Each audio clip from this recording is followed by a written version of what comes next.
What is up, guys? We are here breaking down a hand that we played on the last live stream from last night. And this was obviously the biggest pot of the night at 510. So we're going to go and see whether, we made the right decisions and if there's anything that we can go ahead and learn from how we played the hand and how our opponent played the hand. So this is sped up here footage on the right for those of you that missed the hand, but we obviously 3-bet aces in the big blind after a button open, and we get this very kind of dry, disconnected flop. And this is going to be basically a board where we have a big sort of range advantage. We're probably going to have 60% plus equity on this board. Our opponent will have probably maybe some more sets and two pairs, but not really. We're probably pretty close in terms of the polarity advantage, but those combos are going to be pretty rare. We're going to have a ton of the aces versus his singular pair type hands, and so if we have a very frequent bet, the more that we bet, the smaller size that we're actually going to use. We want to force our opponent to kind of continue with these weak hands on a board where he's not, there's not going to be too many scary runouts for us here. Obviously, like straightening turns aren't bad for our range, so he won't just be able to apply blind aggression. If this board was slightly more dynamic, then you sort of see where that potting range comes in a little bit more. And you could even see that, like, if you jump into like a trainer sort of hand here in the PLO Mastermind, you can see here that it's a 35% potting frequency on King 9-5, where there are actually two straight draws. Compared with, if you look at running the actual hand here, the potting range is almost half, just because it is very disconnected. And we're trying to get value from King X and then sort of deny some equity to his kind of gut shots and weak one pair holdings. In these kind of spots, honestly, you can probably simplify to sort of betting full range for half pot. The solver does like to bet sometimes when you have the king blocker here. They'll pretty much bet that pot for full range, because at that point you have a ton of the nuts. But what we're kind of talking about here, if you look at the equity graph and the ship, that you can see that we have close to 60% equity, and we're just dominating throughout the board. So when you kind of have this portion of the range absolutely crushed, you want to use a small sizing and force them to continue with some of those marginal hands. So if we go back to our footage, this is what we do here. We do go for the half pot size bet. So I think so far so standard, and our opponent ends up tank falling a little bit, longer than probably most would usually take. So not sure if we're reading much into that. But we get this board pairing card on the turn, and this is really kind of great for our range. If the flop was a bit more dynamic, yes, a pairing card would be even better. But his range now, after just calling the flop, is skewed very much towards sort of King X hands, given that there are not many draws on the board. And my kind of thoughts here were, given that we block hearts, given that there's like no real other draws, I don't think I'm going to be able to get too much value out of King X, which is obviously going to be the large portion of the calling range here.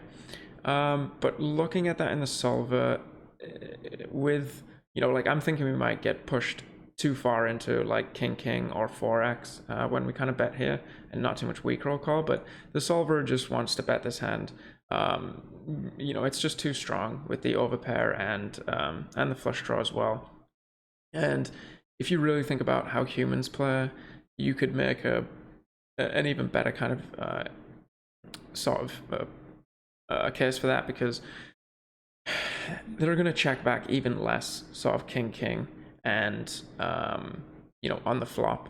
So any sort of like king 4 king 9 type hands are usually going to raise the flop, just because they kind of have poor playability, but they're ahead of aces, and that's how a lot of people play. So I think even more so, we just want to go for the small sizing. Most kings aren't going to fold. The solver here does assume some very light continues with the third pot size, which is what we're kind of going to use on these board pairing turns. They're assuming people are continuing with like king 5-3 deuce, and I just don't know if that's happening in reality. So maybe a reason that you could go ahead and check. But when you look at a hand like this in the solver and you look at the equity graph on this turn, yes, imposition is going to have the polarity likely in terms of like some of the slow players when we do have aces, but the overall equity is going to be very much in our favor, and we're just dominating this middle portion of the range, and so we do want to go ahead and bet here. So my assumption about having hearts wasn't actually correct. I mean, it's just more about equity, additional equity that we're going to have, so we're just going to bet and then call it off when we have hearts, and we see mainly, most aces are just going to double barrel in this spot. We do go ahead and check. I think one of my mistakes here potentially on the turn was overestimating how much king-king is in our opponent's range. So it was a button raise call pre-flop, right? So it's very different to if it was like EP. He's probably going to have double the amount of kings in his range of an EP opening range and calling of a 3-bet. So yeah, I think that combined with the fact that people don't slow play enough on the flop, I think, we have to assume that we kind of have the nuts here most of the time. So I think we miss a bet here on the turn.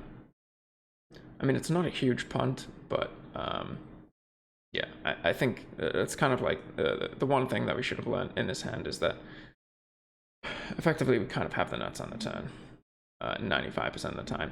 And then we get this ultimate blank river, and as played, was debating in game whether or not we want to value bet, and I don't think it was more so about whether we should. I'm pretty sure, I knew that we should, just in terms of playing some of these players, they're more likely to turn hands like King X into a bluff once we get to the river, and this is not the best bluff catcher that we potentially have. So I think going for value is the correct play. I think that we just actually picked the wrong sizing. So if we had bet the turn here and our opponent calls, then he has a ton more slow plays in his range, right? Because there's already a bet in the pot and he's not going to raise like king or even 4x some of the time.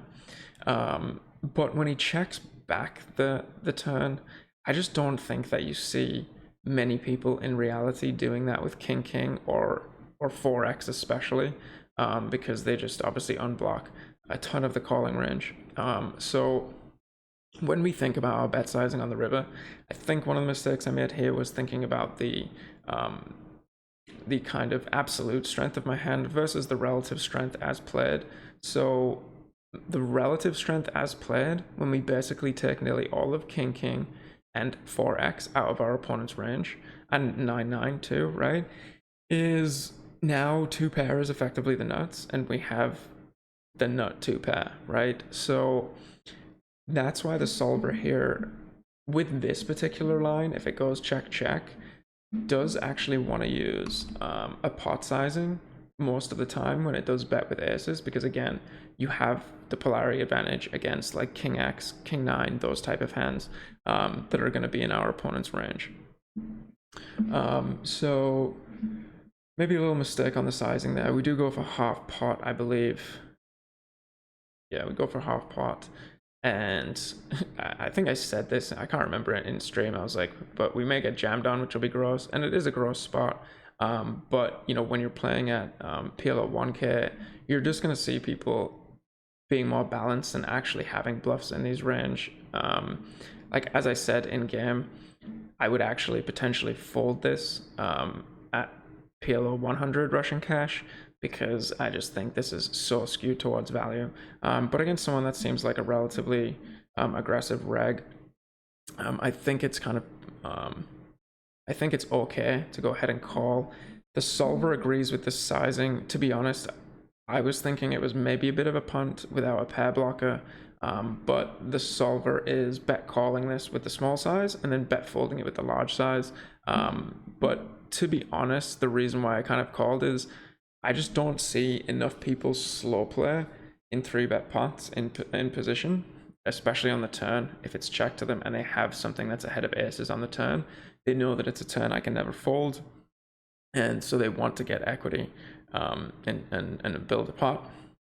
And then kind of the way I played my hand as well, which is like good and bad, I guess, is that I played it pretty face up, I think, in terms of it very much looking like I had aces.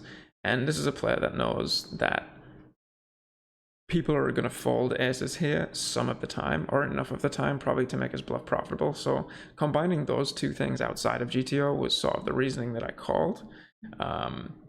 And yeah, we see that in the solver, that if we do end up betting small and getting jammed on, we're going to call pretty much all of our aces.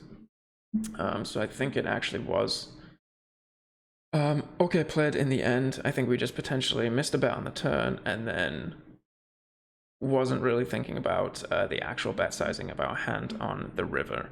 From my opponent's perspective, I think that he should be raising the flop.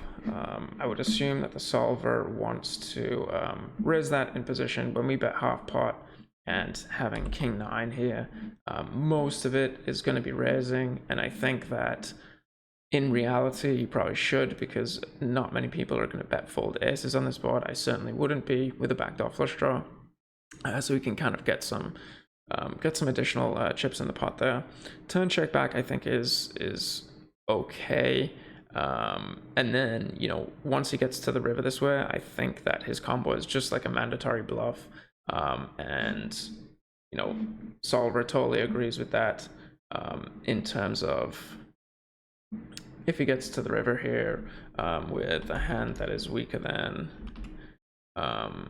like ace, and he has king 9, I mean, he's jamming all the time, and like king 9 deuce, yeah, I mean, it's a slam dunk jam on the river against the half pot sizing.